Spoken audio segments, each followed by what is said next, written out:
India news आपके साथ मैं हूं रचना। शुरुआत करेंगे दुनिया की सबसे तेज बुलेटिन न्यूज 222 की, जिसमें हम आपको दिखाएंगे सिर्फ 22 मिनट में देश दुनिया की 222 बड़ी खबरें। या आपके साथ मैं हूं राजीव। बस 22 मिनट रहिए हमारे साथ, एक एक खबर होगी आपके पास। दिल्ली के पास फरीदाबाद में कल बड़ा हादसा हो गया। पटाखा बाजार देखते ही देखते जलकर खाक हो गया। फरीदाबाद के दशहरा मैदान में पटाखा बाजार की सभी 233 दुकानें जलकर खाक हो गई। आग लगते ही दुकानों में रखे पटाखे धड़ाधड़ फूटने लगे। पहले एक दुकान में आग लगी, देखते ही देखते पूरे मैदान में पटाखों की गूंज सुनाई देने लगी। भीषण आगजनी में 500 करोड़ रुपए का नुकसान हो गया। दमकल की 20 से ज्यादा गाड़ियों ने कड़ी मशक्कत के बाद आग पर काबू पाया। हादसे में प्रशासन की चूक भी सामने आई। चश्मदीदों के मुताबिक करीब 40 मिनट बाद फायर ब्रिगेड की गाड़ियां आई। चश्मदीदों के मुताबिक आग शाम लगभग 6:20 पर लगी। पटाखा बाजार की दुकान नंबर 9 में एक विस्फोट से आग की शुरुआत हुई, फिर तेजी से आग फैलती चली गई। आग लगने के बाद हालात बेकाबू हो गए, वहां अफरा तफरी मच गई। धनतेरस का मौका होने की वजह से पटाखा बाजार में भारी भीड़ थी, लिहाजा आग लगते ही भगदड़ मच गई। पटाखा बाजार में लगी आग की चपेट में आने से कई लोग झुलस गए। पटाखा बाजार की इस आग की चपेट में दुकानदारों और ग्राहकों की कई गाड़ियां जल गईं। दशहरा ग्राउंड में आग लगने से 200 से ज्यादा बाइक जलकर खाक हो गई। बताया जा रहा है कि दुकान नंबर 9 के जनरेटर में शॉर्ट सर्किट की वजह से पटाखा बाजार में आग लगी। यहाँ दुकानदार खुद से अपनी दुकान के पास ड्रम में पानी और भालू भरकर रखते हैं। पटाखा मार्केट में एम्बुलेंस का इंतजाम भी दुकानदारों ने खुद ही अपनी तरफ से किया। दिवाली के मौके पर दिल्ली सटा गाजियाबाद भी बारूद के ढेर पर है। फरीदाबाद के पटाखा मार्केट में भीषण आग लगने के बाद गाजियाबाद में रियलिटी चेक हुआ, जिसमें कई खामियां दिखी। गाजियाबाद के पटाखा मार्केट में सिर्फ एक फायर ब्रिगेड की गाड़ी। गुजरात की राजकोट में आतिशबाजी का भव्य नजारा देखने को मिला। नगर निगम की ओर से आतिशबाजी का आयोजन किया गया। आतिशबाजी को देखते हुए हजारों लोग जुटे, करीब 1 घंटे तक आतिशबाजी चली। आईबी की रिपोर्ट पर गृह मंत्रालय ने दिवाली पर आतंकी हमले की आशंका जताई। मंत्रालय की ओर से सभी राज्यों को एडवाइजरी जारी की गई है। गृह मंत्रालय ने मुंबई और दिल्ली समेत 10 शहरों को अलर्ट जारी किया। केंद्रीय गृह मंत्री राजनाथ सिंह ने भी कहा है कि खतरे से इनकार नहीं किया जा सकता। केंद्र ने अपनी एडवाइजरी में इस बात का जिक्र किया, राज्य सभी धार्मिक स्थलों की सुरक्षा को चाक चौबंद करे। दिवाली के 3 दिन पहले आई गृह मंत्रालय की चेतावनी के बाद सुरक्षा एजेंसियां सतर्क हो गई हैं। दिवाली के मौके पर स्थानीय खुफिया सिस्टम को भी हाई अलर्ट पर। दिवाली के मौके पर सरकारी बैंक 4 दिन तक बंद रहेंगे। 23 अक्टूबर से लेकर 26 अक्टूबर तक बैंकों में छुट्टी।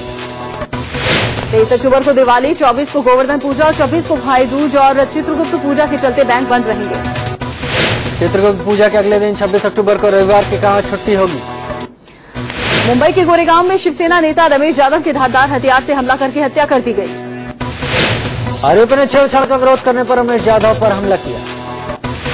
हत्या से नाराज शिवसैनिकों ने जमकर हंगामा किया। शिवसैनिकों ने मलाड पुलिस स्टेशन में हंगामा किया, कई इलाकों में तोड़फोड़ की। मुंबई पुलिस कमिश्नर खुद इस केस पर नजर गड़ाए हुए हैं। मलाड में आरएएफ की तैनाती की गई है। 5 आरोपियों में से 3 आरोपी पुलिस के हत्थे चढ़ चुके हैं।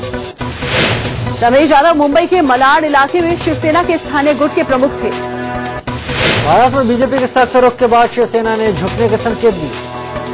खबर है कि शिवसेना प्रमुख उद्धव ठाकरे दिवाली बाद पीएम मोदी से मुलाकात कर सकते हैं। माहौल बनाने के लिए उद्धव के 2 दूत आज दिल्ली में होंगे। अनिल और सुभाष देसाई आज बीजेपी महासचिव जेपी नड्डा से मुलाकात करेंगे।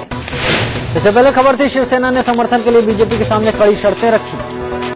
मगर जब खबर आई तो बीजेपी अल्पमत की सरकार बना सकती है, तो शिवसेना ने रुख नरम कर दिया। महाराष्ट्र में पहली बार बीजेपी की सरकार में डिप्टी सीएम का पद नहीं होगा। वहीं महाराष्ट्र के सीएम को लेकर बीजेपी पशुपेश में है। सीएम पद की दावेदारी में केंद्रीय मंत्री नितिन गडकरी का नाम मजबूती के साथ सामने आया। महाराष्ट्र बीजेपी के पूर्व अध्यक्ष सुधीर मुनगंटीवार ने नितिन गडकरी का नाम आगे बढ़ाया है। मुनगंटीवार ने कहा गडकरी को सीएम बनाया जाना चाहिए क्योंकि उन्होंने अच्छे काम किए। महाराष्ट्र में गडकरी को सीएम बनाने की मांग को लेकर एक एसएमएस भी वायरल हो चुका है। एसएमएस में लिखा है, सतपुड़ा से सहारनपुर तक एक ही ललकारी, नितिन गडकरी नितिन गडकरी। इससे पहले करीब 40 विधायकों ने गडकरी से उनके घर पर मुलाकात की। विधायकों ने भी गडकरी से महाराष्ट्र की सत्ता संभालने की अपील की, मगर विधायकों के दबाव के बावजूद गडकरी अपने रुख पर कायम है। गडकरी ने साफ किया वो सीएम नहीं बनना चाहते, दिल्ली में ही खुश हैं। गडकरी ने कहा सीएम के बारे में पार्लियामेंट्री बोर्ड में ही तय किया जाएगा।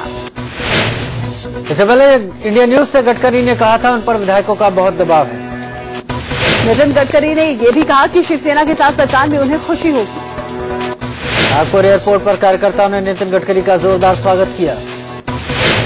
महाराष्ट्र चुनाव की जीत के बाद पहली बार नितिन गडकरी नागपुर पहुंचे थे। इस मौके पर गडकरी ने फिर दोहराया नागपुर जिले की 11 सीटों पर बीजेपी ने जीत हासिल की। गडकरी ने कार्यकर्ताओं का आभार जताया और कहा कि ये जीत कार्यकर्ताओं की जीत है। महाराष्ट्र पृथ्वीराज चौहान सरकार में मंत्री रहे सभी नेताओं को बंगला खाली करने का नोटिस दिया गया। महाराष्ट्र शासन ने नोटिस भेजकर जल्द ही बंगला खाली कराने के लिए कहा है। हरियाणा में पहली बार सरकार बनाने जा रही बीजेपी का प्रतिनिधिमंडल राज्यपाल से मिला। बीजेपी ने राज्यपाल को मनोहर लाल खट्टर के विधायक दल का नेता चुनने की जानकारी। राज्यपाल ने मनोहर लाल खट्टर को 26 अक्टूबर को मुख्यमंत्री पद की शपथ लेने का न्यौता दिया। पंचकुला के ताऊ देवी लाल स्टेडियम में मनोहर लाल खट्टर हरियाणा के 10वें मुख्यमंत्री के रूप में 11 बजे शपथ लेंगे। महाराजा ने सीएम बनाने की तैयारी पहले से थी और इसीलिए उन्हें करनाल जैसी सेफ सीट से मैदान में उतारा गया। मनोहर लाल खट्टर 18 साल बाद पहले नॉन जाट सीएम होंगे। इससे पहले बीजेपी विधायक दल की बैठक में मनोहर लाल खट्टर को नेता चुना गया। बैठक में वेंकैया नायडू और पार्टी उपाध्यक्ष दिनेश शर्मा के साथ 47 बीजेपी विधायक मौजूद थे। रोहतक के बनियानी गांव में जैसे ही खट्टर के सीएम बनाए जाने की खबर पहुंची तो लोग खुशी से झूम उठे। बनियानी गांव में लड्डू बांटे गए, पूरे गांव का मुंह मीठा कराया गया। खट्टर के विधानसभा क्षेत्र करनाल में भी खबर मिलते ही जश्न शुरू हो गया। 60 साल के मनोहर लाल खट्टर लंबे वक्त से संघ से जुड़े हुए हैं। इमरजेंसी के दौरान खट्टर आरएसएस से जुड़े और 3 साल बाद उन्हें प्रचारक बना दिया गया। खट्टर 1991 में बीजेपी से जुड़े और 1994 में हरियाणा के संगठन महामंत्री बनाए गए। 5 मई 1954 को रोहतक के निंदाना में पैदा हुए खट्टर अविवाहित है। विभाजन के बाद खट्टर का परिवार पाकिस्तान से आकर निंदाना में बसा था। हेमल खट्टर ने दिल्ली में बिजनेस में हाथ आजमाया और यहीं से ग्रेजुएशन किया। पहली बार विधानसभा चुनाव लड़कर आए खट्टर पीएम मोदी के करीबी माने जाते हैं। करनाल सीट से विधायक बनने वाले खट्टर ने 63,000 से ज्यादा वोटों से जीत हासिल की। बीजेपी अध्यक्ष अमित शाह ने पार्टी संगठन में बड़ा बदलाव किया है। शाह ने महाराष्ट्र के प्रभारी रहे ओम माथुर को अपनी जगह यूपी का प्रभारी बनाया। जेपी नड्डा को महाराष्ट्र और राजस्थान का जिम्मा दिया गया तो राजीव प्रताप रूडी को आंध्र और तमिलनाडु का। डॉक्टर अनिल जैन को हरियाणा, भूपेंद्र यादव को बिहार की जिम्मेदारी दी गई। प्रभात झा को दिल्ली तो श्याम जाजू को उत्तराखंड का प्रभारी बनाया गया है। विकास शर्मा को हिमाचल और विनय सहस्त्रबुद्धे को एमपी का प्रभारी बनाया गया। वित्त मंत्री अरुण जेटली ने काले धन को लेकर कांग्रेस पर बड़ा हमला किया है। एक न्यूज चैनल को इंटरव्यू में जेटली ने कहा अगर विदेशी खाते वालों के नाम सार्वजनिक हुए तो कांग्रेस को शर्मिंदगी होगी। जेटली ने कहा कि नाम कोष में बताए जाएंगे और फिर अपने आप बाहर आ जाएंगे। कांग्रेस ने मोदी सरकार पर काले धन को लेकर ढोंग का आरोप लगाया। पीएम नरेंद्र मोदी ने बाढ़ प्रभावित जम्मू कश्मीर में दिवाली मनाने का फैसला किया है। पीएम नरेंद्र मोदी गुरुवार को कश्मीर जाएंगे। पीएम मोदी ने ट्वीट किया कि 23 अक्टूबर को दिवाली के दिन कश्मीर में रहूंगा। पीएम ने लिखा उन भाई बहनों के साथ रहूंगा जो दुर्भाग्यपूर्ण बाढ़ से प्रभावित हुए। पीएम के इस ऐलान के बाद सियासी बयानबाजी शुरू हो गई है।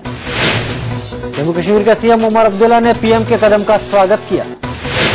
उमर अब्दुल्ला ने ट्वीट किया मैं नरेंद्र मोदी के निर्णय की सराहना करता हूं। जम्मू कश्मीर की विपक्षी पार्टी पीडीपी ने स्वागत तो किया मगर सवाल भी उठाया। पीडीपी प्रवक्ता नईम अख्तर ने कहा कि बेहतर होता पीएम कश्मीरियों के साथ ईद मनाते। कांग्रेस नेता शशि थरूर ने दौरे की टाइमिंग पर सवाल उठाए। थरूर ने ट्वीट किया कि श्रीनगर का विचार अच्छा है मगर बेहतर होता अगर राज्य चुनाव के मुहाने पर नहीं होता। प्रधानमंत्री मोदी के स्वागत के लिए ऑस्ट्रेलिया में तैयारियां जोरों पर हैं। G20 सम्मेलन में हिस्सा लेने के लिए नवंबर में ब्रिस्बेन जाएंगे प्रधानमंत्री। मोदी 17 नवंबर को सिडनी के ओलंपिक पार्क में प्रवासी भारतीयों को संबोधित करेंगे। बॉलीवुड अभिनेता सलमान खान पीएम मोदी के स्वच्छ भारत अभियान से जुड़े और छत्तीसगढ़ के राजगढ़ में सड़कों पर झाड़ू लगाई। स्वच्छता अभियान के लिए चुना गया इसलिए उन्होंने प्रधानमंत्री का धन्यवाद अदा किया। सीमा पर काफी दिन से शांति के बाद पाकिस्तान एक बार फिर से सीजफायर तोड़ा। मंगलवार को जम्मू कश्मीर के राजौरी में एक बार फिर पाकिस्तान की तरफ से फायरिंग की गई। फायरिंग रुक रुक कर काफी देर तक चली, किसी के हताहत होने की खबर नहीं है। भारत ने पीओके में अमेरिकी मदद से बनने वाले डैम पर विरोध जताया।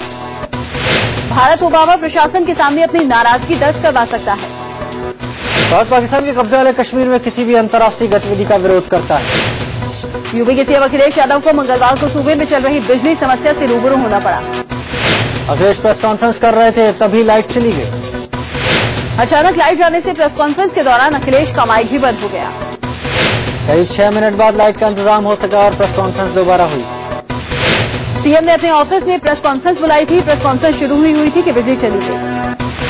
ग्रेटर नोएडा में गनर से गलती से गोली चल गई। गोली एक शख्स को लगी। ये गनर एक गवाह को मिला था। गनर से चली गोली गवाह के दोस्त को लगी। गोली लगने से गंभीर रूप से घायल को अस्पताल में भर्ती करवाया गया। दिल्ली के रोहिणी कोर्ट के बाहर वकीलों ने कांस्टेबल को बुरी तरह से पीटा। पार्किंग के विवाद में एक वकील ने अपने साथियों के साथ मिलकर कांस्टेबल को बुरी तरह पीटा। वकीलों ने कांस्टेबल की वर्दी भी फाड़ दी। पुलिस मामले की जांच में जुटी है। दिल्ली सदर गाजियाबाद में 2 अलग अलग जगह 3 शव मिलने से हड़कंप। पहला शव गाजियाबाद के लोनी में एक महिला का मिला है, जो कि जली हुई स्थिति में है। गाजियाबाद के मोदीनगर में रेलवे ट्रैक के पास झाड़ियों में 2 अज्ञात शव मिले।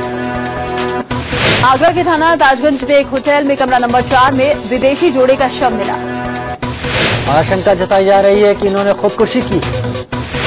लखनऊ में समाज कल्याण निर्माण निगम के एमडी के खिलाफ छेड़खानी का मामला दर्ज हुआ है। निगम की महिला कर्मी ने छेड़खानी और जान से मारने की धमकी देने का आरोप लगाया। महिला के मुताबिक वो किसी काम से एमडी के केबिन में गई थी, जहां उसके साथ छेड़खानी हुई।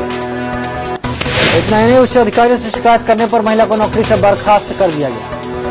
राजस्थान के जयपुर में एक नाबालिग के साथ गैंगरेप का मामला सामने आया है। 6 लोगों के खिलाफ पॉक्सो एक्ट के तहत केस दर्ज किया गया।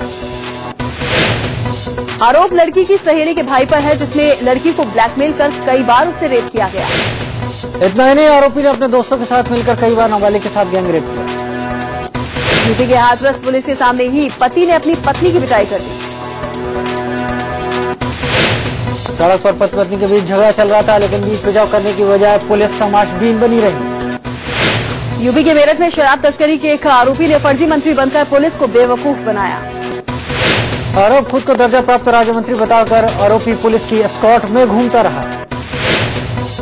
आरोपी ताजिम अब्बास ने खुद को मानव संसाधन विकास मंत्रालय में LIIT का चेयरमैन बताया। शहर की सड़कों पर घूमने टहलने के बाद आरोपी फरार हो गया। हैरानी की बात यह है कि खुद को राज्य मंत्री बताने वाले शख्स को पुलिस ने कुछ महीने पहले ही पकड़ा था।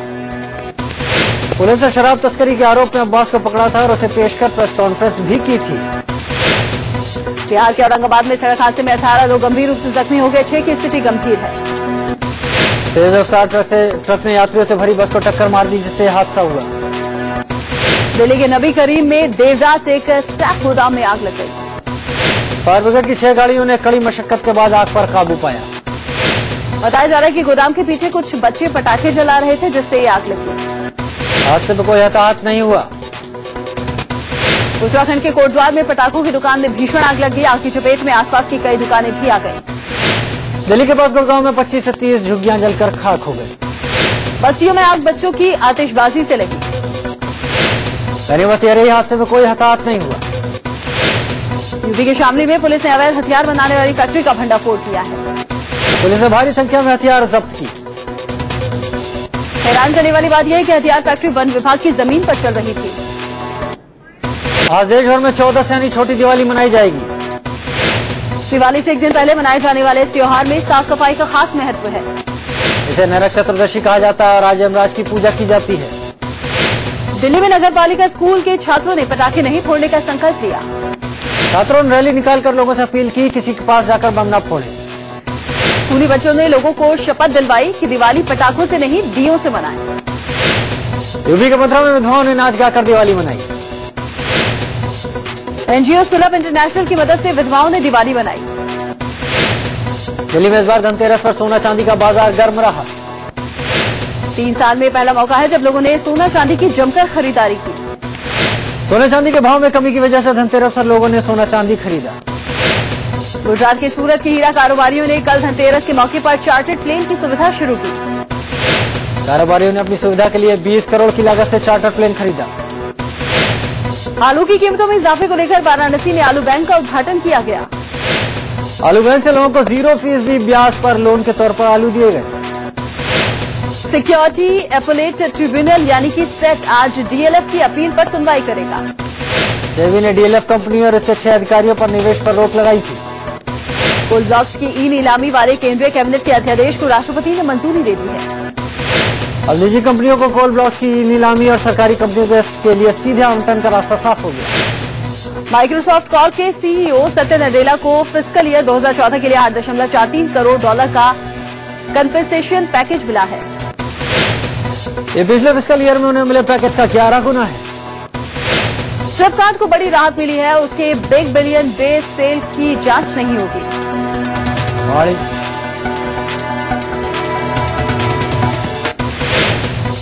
त्योहारों के मौसम में एयरलाइंस के बीच प्राइस वॉर शुरू हो गया। स्पाइस जेट की टिकटों की बुकिंग 21 से 26 अक्टूबर के बीच होगी।